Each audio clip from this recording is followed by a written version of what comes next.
Every Chinese kid has heard from their parents. It literally means do not turn black. Colloquially, it means do not get tan, but verbatim, word for word, it means do not turn black. Oh yeah, and if you get too tan, your parents will say that you look like a black person. You know why he wasn't talking to me?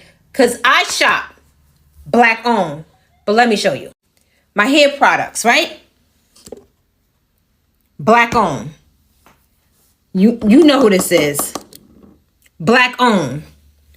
Rice water, rosemary water, black owned. By people, whether that's towards an individual or the community as a whole. And for any person or group that is willing to step up on behalf of the people in the community and make an example out of any motherfucker that wishes to do us harm. I am a really bad liar, so I would be lying to you if I were to tell you that I was surprised that there are people in China using a black doll that they call the NATASHA doll as a stress toy to relieve their stress.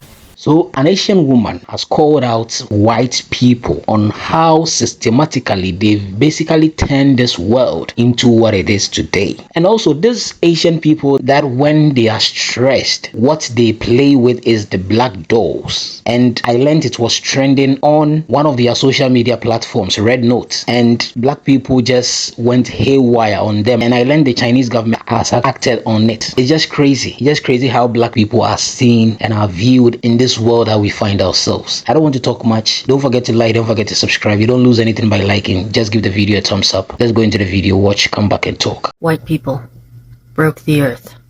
White people, not all of you individually, but the systems you built, the empires you enforced, the profit you prioritized over life. You broke the earth. You didn't just show up and settle. You came with guns, greed, and God. You took land that wasn't yours, spilled blood on sacred ground, and called it destiny. You clear-cut forests, enslaved people, dug holes in the earth for gold, turned the sky into a smokestack, and renamed the destruction growth. You made the land yours by force. You made water something to sell. You made civilization mean white skin, private property, and concrete. You told the world that nature was wild, that people who honored it were savages, and that domination was salvation. And when the earth cried out, when her lungs burned and her rivers turned black, you didn't stop. You invented new ways to profit from collapse. Now you want to fix it? Now you want to lead the way? No, you are not the solution. You are the crisis. But this story doesn't end with you, because the earth is not dead, not defeated. It is wounded, but it remembers. It remembers those who loved it before you fenced it off, and mined its soul. It remembers the songs sung to rivers, the hands that planted with gratitude, the fire keepers, the medicine carriers, the people who knew the earth was not a thing, but a living relative. We remember too. We remember that your empires are fragile, that your borders are fake, that your wealth is stolen, and that your time is running out. The earth can be healed, but not by white saviors, not by carbon offsets, not by policies written in boardrooms. Healing will come through justice, through land back, through reparations, through abolition, through the return of what was stolen, and the dismantling of what never should have existed. The earth isn't dying, it's remembering, and it will only heal when white power ends. Cope. Listen, bro, to all my black people, we have got to come to the collective understanding and realization that we cannot continue to be civilized with the rest of the world when they treat us uncivil. We cannot continue to extend empathy outside of our own community when the rest of the world gives us nothing but apathy. They need to understand and understand now that there are consequences and repercussions if you decide to try to invoke harm against us as black people, whether that's towards an individual or the community as a whole. And for any person or group that is willing to step up on behalf of the people in the community and make an example out of any motherfucker that wishes to do us harm, we should support them to the fullest extent. For far too long, we have become engulfed in this facade of comfort from our oppressors, and it has watered down our resistance. We done given the rest of the world far too much. We didn't give them the blueprint for resistance. We didn't give them the culture. We didn't give them everything that we didn't have. And we still got more to give. But at this point, we need to give to one another. We need to be selfish. And it's okay for us to do so. At some point in time, we have got to realize that we didn't extend it the branch of diplomacy. We didn't extend it grace. We didn't extend it understanding. And we've given the rest of the world more than that than we didn't given ourselves as a people. And we didn't also given the rest of the world more love than we give one another. And we've got nothing back in return. So at this point, we have got to understand that it's better to be feared than to be loved. Chinese people have been up to fuck shit, so here I am. People in China have posted videos of themselves physically abusing black dolls. Like it's normal behavior, and they're just like, oh, this is what I do after a stressful day at work. Are you out of your mind? What have black people ever done to you? Have you ever met one? Have you ever met one and not acted like a complete weirdo around them? Have you actually ever had a black friend? Probably not. But today I wanted to talk about where a lot of the anti-blackness in Chinese culture comes from, specifically Chinese. First, there's our language. The way we talk about the sun and going out in the sun. 你不要晒黑 is something that every Chinese kid has heard from their parents. It literally means do not turn black. Colloquially, it means do not get tan, but verbatim, word for word, it means do not turn black. Oh yeah, and if you get too tan, your parents will say that you look like a black person as an insult. I don't want to hear any of you saying this to your kids. If you hear any of your friends saying it to their kids, say something about it. If your parents say it to you, say something about it. We can talk about protecting our skin from harmful UVA and UVB rays without resorting to racism. Not wanting to get skin cancer is race neutral, is not colorist, but saying you got so dark you look like a black person, that's really weird. And every Chinese person has heard it at least once. Chinese people as a collective have also learned anti-blackness from their colonizers, from our mutual hater. They think that shitting on black people will somehow make them whiter. I hear Chinese people in China and in the US just parroting the most harmful stereotypes that white people had just made up about black people. When white people aren't even saying those things anymore, they have learned neoliberalism. They have learned to say, I don't see color. They've learned to hide their racism at least a little better. And then Chinese people are out here doing the work for white people. Thought we were done with the century of humiliation. What are you guys doing? And this is hurting actual Chinese and black people inside our community. There are black and Chinese mixed people who y'all don't even consider Chinese because they have African ancestry. So it's causing us to cannibalize our own. I know I spend a lot of my time on this app shitting on K-pop groups for being racist, but Chinese people have no excuse this time. You shaguas better get online and start apologizing. This cute black baby squishy toy is super fun for stress relief. Perfect small gift. Tap the link below to get yours now lah. One thing you should know about me is that I am a really bad liar, so I would be lying to you if I were to tell you that I was surprised that there are people in China using a black doll that they call the NATASHA doll as a stress toy to relieve their stress. That's a lie. I am not surprised. The anti-blackness in Asia is very rampant.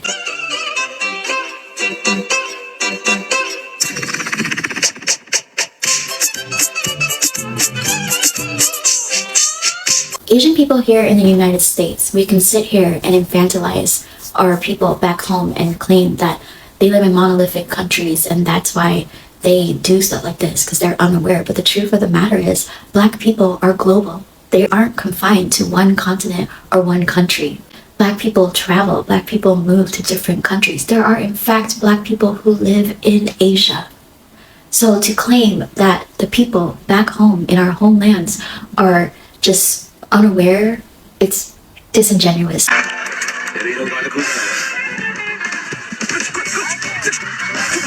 One thing I need Asian people in the Asian diaspora and back in Asia to realize is that the colorism that we face is a result of the anti-blackness that runs deep in our community. In order for us to find a way to combat the colorism, we must face the fact that we also need to combat the anti-blackness, because anti-blackness and colorism are intertwined with one another.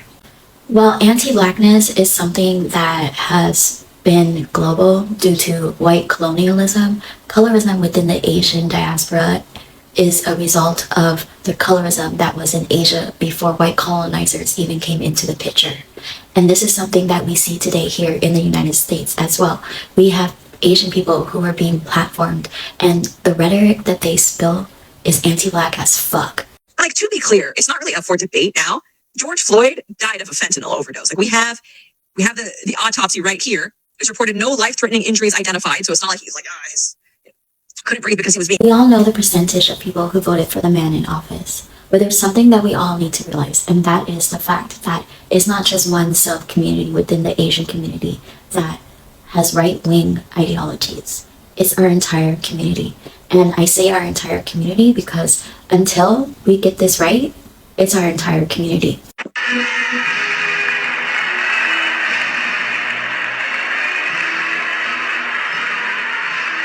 There's a lot of Asian Americans who get on this app and complain about the model minority myth and how it's not real. But the truth of the matter is, the amount of people in our community who are apolitical and choose not to speak up when things go wrong within this country is too much. And those people are the people who are upholding the model minority myth.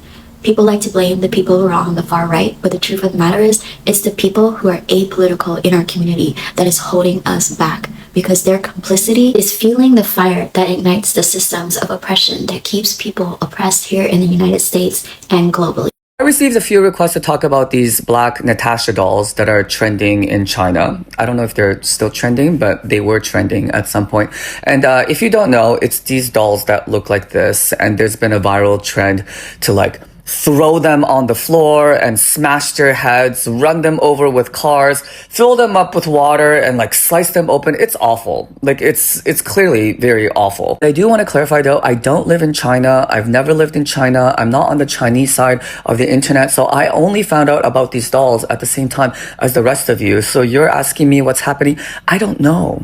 I need to take some time to figure out for myself too. It's situations like this that come out of China that I think make a lot of us in the Chinese diaspora realize how different we are from Chinese people in China. Because for us, like, this is obviously racist. This is clearly racist towards black people, but Chinese people in China just don't see it that way because they don't experience racism. Chinese people in China hold power, so they have no lived experience to draw any kind of parallels to, whereas for us, it's like, are you blind? I'm not on Red Note, and I'm kind of terrified of Chinese netizens, but I did go through several videos and read through the comment section, but I can't read Chinese, so I had to rely on their translator. So there may be some things that are lost in translation, but I think I got the gist of what's happening. These NATASHA dolls were actually released a few years ago, and they weren't initially called NATASHA dolls. They were called something else. I'm not sure what that was, but they were released in multiple colors, and kids were buying them at first to dress them up and put them on display and take care of them. The black dolls became somewhat popular because there aren't a lot of black dolls in China. And so ironically, initially, it was the racist Chinese people who wanted these dolls to be banned because they were worried that these dolls were going to make Chinese people more comfortable around black people. And then a content creator decides to put out a skit of how his mom constantly pushes him to have children, which is a very common situation in China, and to push back against the wishes of his mom. He hid one of these black NATASHA dolls on a car seat, and then his mom saw it and got mad, probably especially because the baby is black, and then threw the doll, and then that video became viral. The videos became more and more absurd, of the mom getting so mad that she started boiling them or running over them with a car or throwing them in a garbage can, which I think is how the doll got its name, NATASHA. But I can't confirm here because in Chinese, I say 垃圾桶 for garbage can, so I'm not sure how that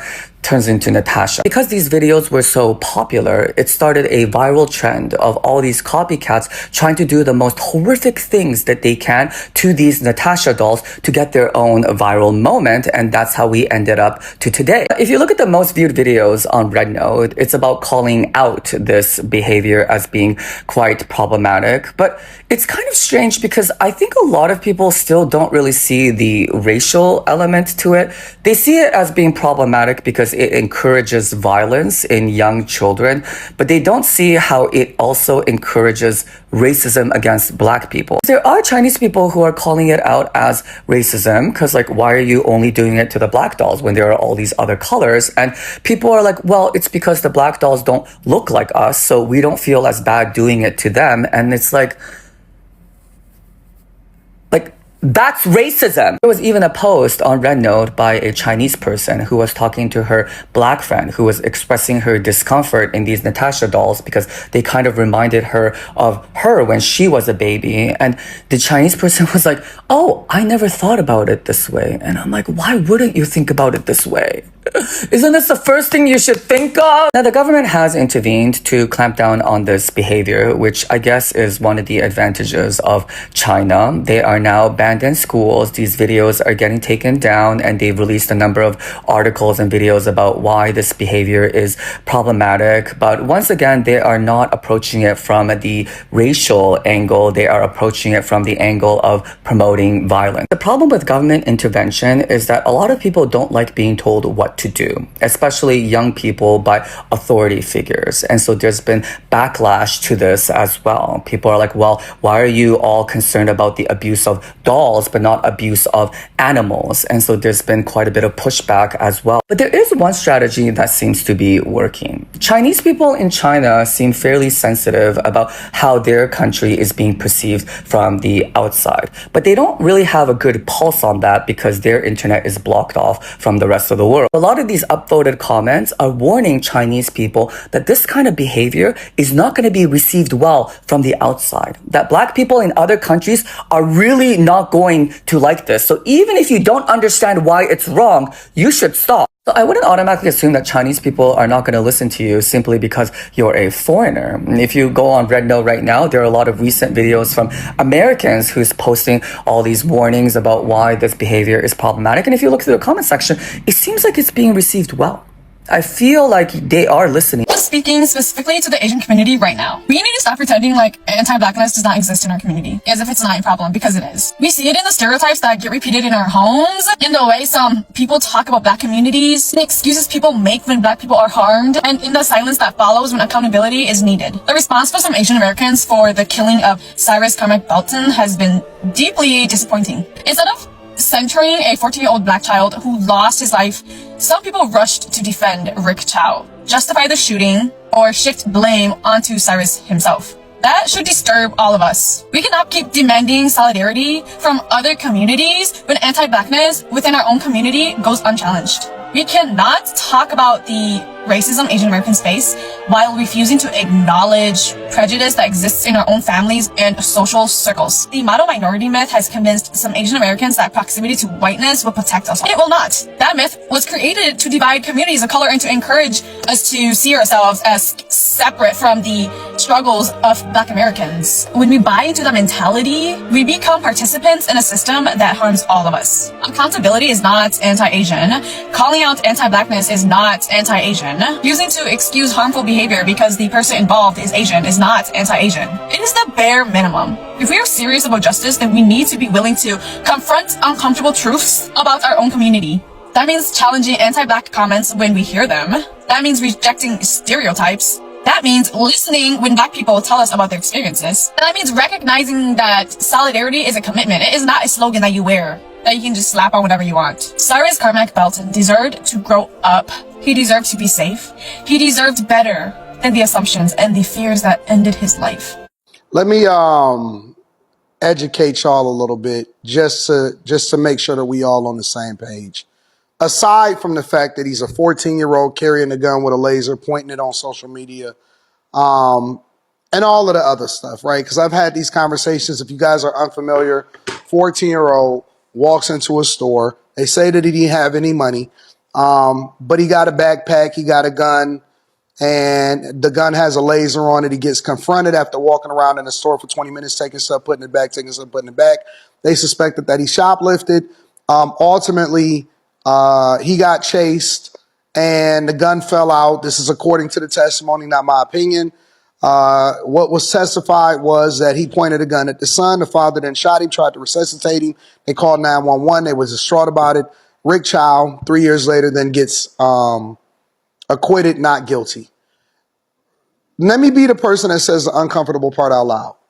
What makes y'all think that even before this, that black culture ever messed with y'all in the first place, that black culture was championing Asian causes? And I don't care what type of Asian people that you talk about, because most black people just automatically assume that you're Chinese. Let's be clear about that. And it doesn't matter. They're already calling for a boycott of you guys, even though you didn't have anything to do with it. And it don't matter if you was Chinese, Japanese, Vietnamese, whatever. It doesn't matter. They're already calling for a boycott. So y'all thinking that y'all got some kind of solidarity with black culture You're no different than the white apologists that continue to uphold this racist narrative that keep us divided in the first place. If you think in any shape, capacity, or form that black people care anything about you outside of what they can order from your store, there are more Chinese restaurants in black neighborhoods than almost anywhere else in America. So much so that Chinese food becomes an integral part of the black experience growing up. In New York, the chicken wing and pork fried rice $5 plate was the after school special, but I genuinely never stopped to ask why that is. I just thought Chinese people found the niche and exploited it, but there's a whole history here. At a high level, being black and a millennial, I have some understanding of the issues and how the U.S. government pitted Asians against the black community, but I'm still too young to understand the tension between Korean and black neighborhoods during the LA riots. Why Chinese food, Korean beauty supply stores, and liquor stores are all pervasive and in every single black neighborhood across America. But like with most things, it all comes down to anti-blackness and the intentional oppression of black Americans and using other marginalized groups to do so. America, right? They just don't help the community, you know, and for us guys to eat their food, we should get some type of feedback. They don't help out and do anything. I mean, they can be right here for 25 years. You can tell them we having a fundraiser right here in front of the stores. Most people probably tell you like, go ahead, get from in front, get from in front. But you don't want nobody in front of your joint. You don't want to donate nothing, like, but you can't get them out of here. It seems like they popping up like motherfucking weed shops, liquor stores. In 1882, Congress passed the Chinese Exclusion Act. Basically, a "you are not welcome here" signed into law. Nearly every Chinese immigrant was banned from entering the United States. The only exceptions were diplomats, students, and merchants. So Chinese immigrants got creative. If owning a business is the ticket in, then everybody's opening a business. And restaurants were low cost to start, no professional license that could be denied on racial grounds, yet written into law, just food and hustle. They found a loophole which fueled survival inside a system designed to keep them out. Now, let's fast forward a few decades. Redlining is in full effect. The federal government is literally drawing maps of black neighborhoods and making them too risky for investment. White businesses are leaving, banks aren't lending, and Chinese restaurant owners, who are also being locked out of white neighborhoods by housing discrimination, are moving into the same spaces black families are being contained in. Two communities, both excluded by the same system, ending up in the same zip codes, but with vastly different realities and relationships with the country and the government. By 1966, the civil rights movement is at its peak. Black Americans are demanding systemic change, and suddenly magazines start publishing stories of how Asian Americans are thriving, hardworking, successful, ergo, the model minority. And the subtext was loud and clear. If they can do it, what's your excuse? They weaponized Asian success that was fueled by active oppression of black people as a tool manufactured to reframe 400 years of deliberate economic exclusion as black cultural failure. It also worked to pressure Asian Americans into distancing themselves from black civil rights struggles to protect their own status, divide, and redirect. The thing about the model minority myth is it flattened the entire Asian American experience. It ignored poor Asian communities, refugee communities, undocumented workers. It picked the most palatable version of Asian success and used it as a kugel against black people. Sounds familiar, right? While that narrative was being pushed, Korean-owned beauty supply stores and liquor stores were becoming fixtures in black neighborhoods for the same structural reasons.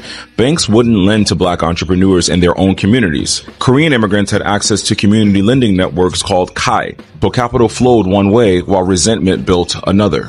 Black dollars leaving black neighborhoods, frustration getting aimed sideways at other minorities instead of upward at the system that engineered all of it.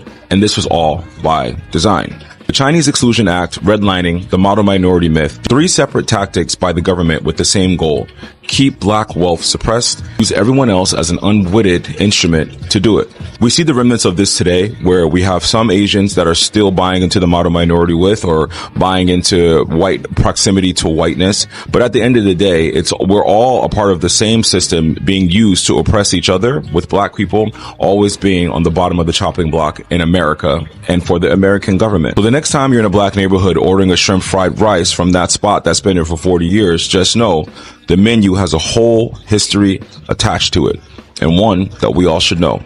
I'm a black farmer, and I heard a certain Asian person say that we need them in order to survive on their food. Well, no, that's not true, because I'm a black farmer, and if you live in Oregon, make sure you contact me, because I got my own spare ribs, got my own shoulder roast, got my own hams, got my own bacon, got my own hawks, Got my own pork chops.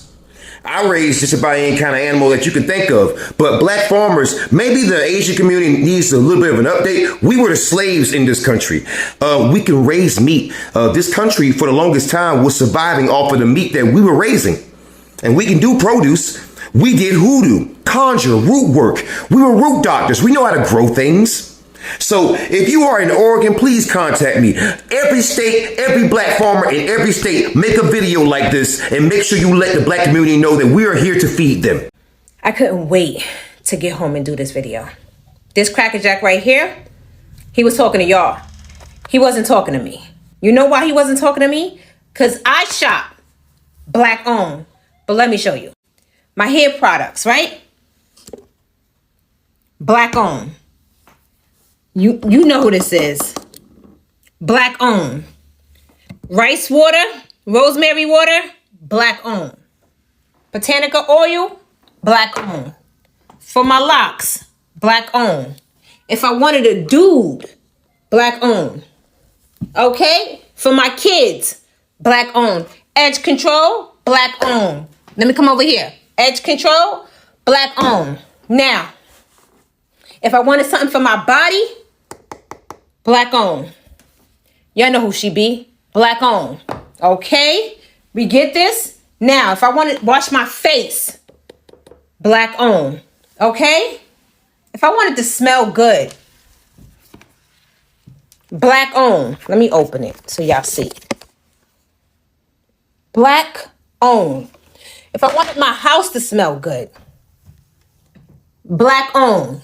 And all of that right, black owned. Black owned. If I wanted to wipe my butt, let me turn this around, baby. And I just got a package for 2 more. Black owned. If I wanted to wash my clothes, black owned. Black owned. Vitamins, more vitamins. Black owned. Okay? Black owned. Now for my hormones and stuff. Black owned. But if I wanted to sage out my house, I can't find my other ones, but baby, black owned. Black owned. Everything in my house is black owned. I support my black peoples. He was talking to y'all. He was not talking to me. And this is what I mean. You give them an inch, they take a mile. This black owned in here. Black owned. Black owned. It's matter of fact, I got black owned books. Books. Black owned. Everything is black owned with me. I support my people. Matter of fact, forgot, girl. If I wanted my house, mop my floors, baby. Mop my floors. Black owned. What else did I forget? It's so much stuff in my house that's black owned. Black owned. He was talking to y'all. He was not talking to me. He could never talk to me. I don't go there. I don't go to none of them. Y'all, I don't get my nails done. And I do my kids' hair, my husband hair.